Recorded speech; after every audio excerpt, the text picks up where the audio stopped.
Hello guys, today we are going to learn about arguments and this is Shahmi from MathwithUs. Okay, first things first. What actually is arguments? It is defined as the process of making a conclusion based on the statements given. Usually arguments consist of at least two premises and one conclusion. Next, we are going to learn about the types of arguments. Arguments are divided into two types, inductive argument and deductive argument. Inductive argument is when something is went from specific to general. What do I mean by this? Let's look at the example. Premise 1, tiger is an animal. Premise 2, the zoo is full of animals. And conclusion, the zoo is full of tigers. Let's try to analyze this argument. The first premise is a specific statement because it is talking about a particular thing, that is the tiger.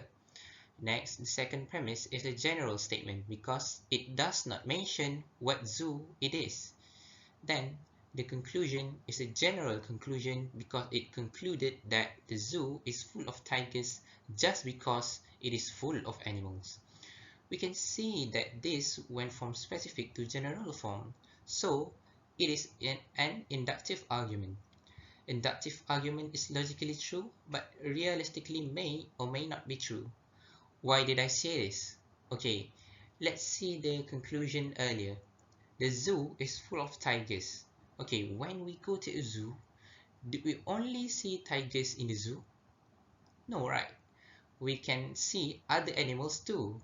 So that's why, realistically, it may or may not be true.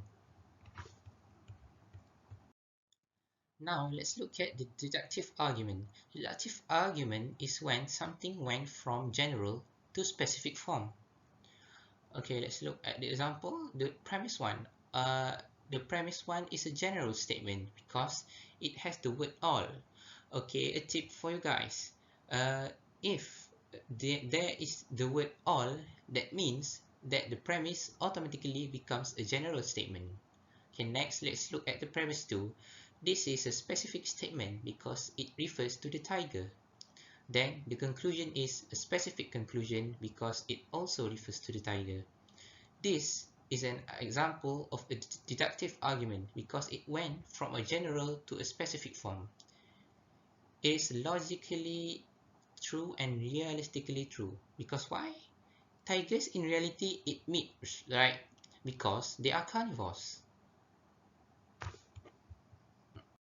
Now let's try to do an example from the textbooks.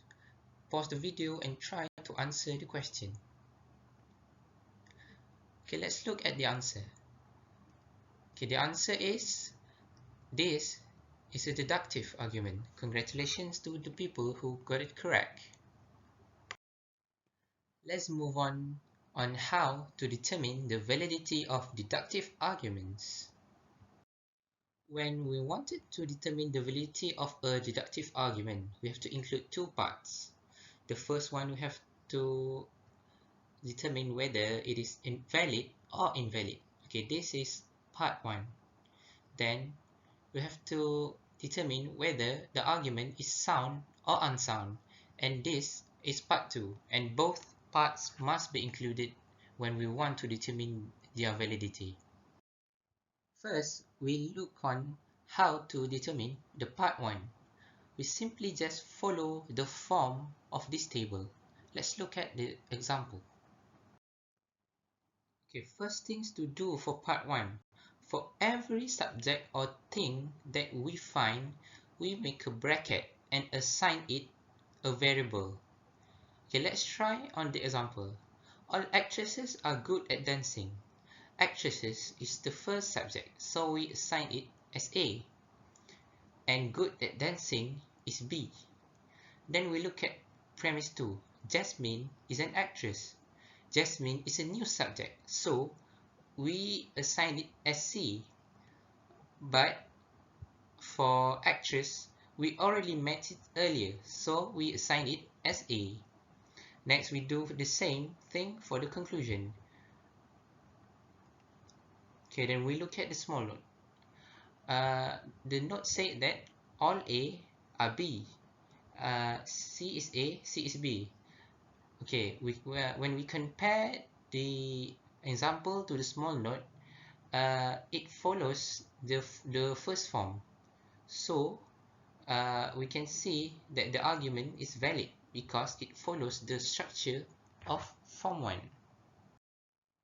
Next, we see the modified version of the previous example. We then do the same thing for this example. We identify the subject and assign it to a variable. Actress is A, good at dancing is B, and Jasmine is C. But when we cross-check with the small note, premise 2 and the conclusion is not the same as the one on the example. In the example, C is B, while in the note, the correct form should be C is A. So, the argument is invalid because it does not follow the structure of form 1. Next, we go to part 2. For this part, we have to observe the premise and the conclusion and decide whether it is logical or not. If it is logical, then the argument is sound. If it is not, then the argument is unsound. Okay, now let us see at both of the example earlier. We can see that both argument is considered unsound because the premise 1 for both arguments is false, because it is illogical that all actresses can dance. So now we combine both of the results that we get on part 1 and part 2. For example 1, we have determined that the argument is valid and unsound. For example 1a, we have determined that the argument is invalid and unsound. Okay, now let's try to do an example from the textbook. Try to pause the video and answer the question. Okay, the answer is this is a valid and unsound argument. Now that we have determined the validity of deductive argument, let's proceed on determining the strength of inductive arguments. Okay, validity and strength is basically the same thing, so there is no need to be confused. But since the textbook uses the term strength for inductive argument, we will follow it. For inductive argument, for part 1, we determine whether the argument is strong or weak. And for part 2, we determine whether the argument is cogent or not cogent.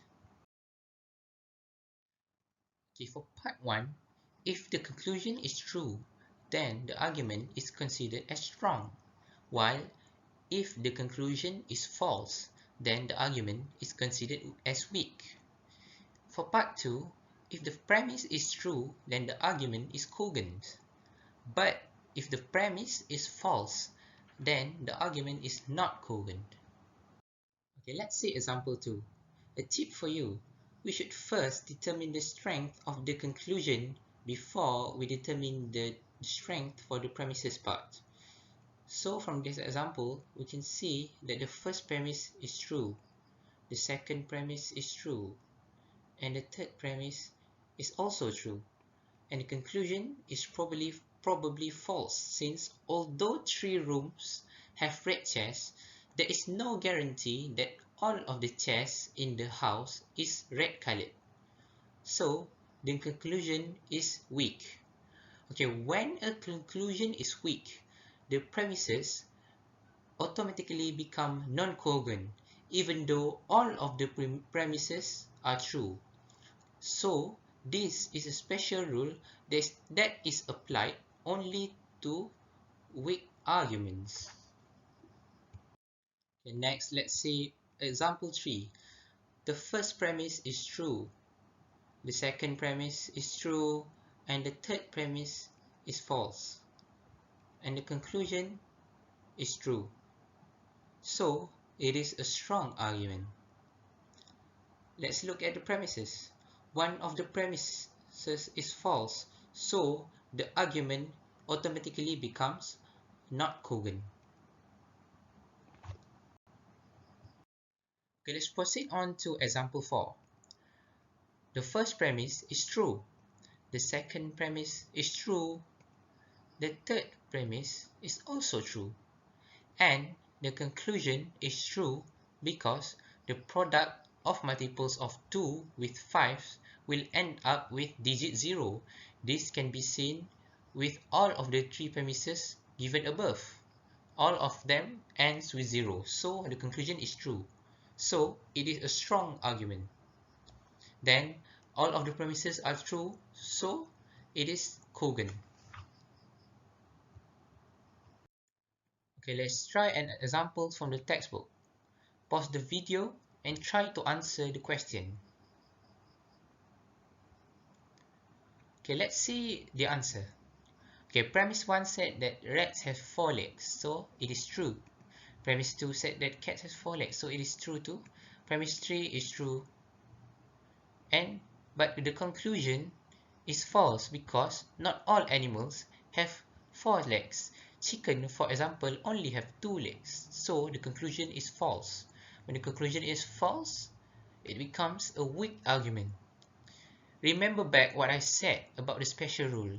If the argument is weak, the premises become automatically not cogent, even though all of them are true.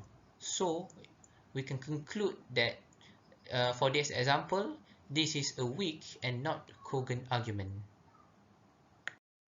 Thank you for watching, and I hope that you will learn something from this video.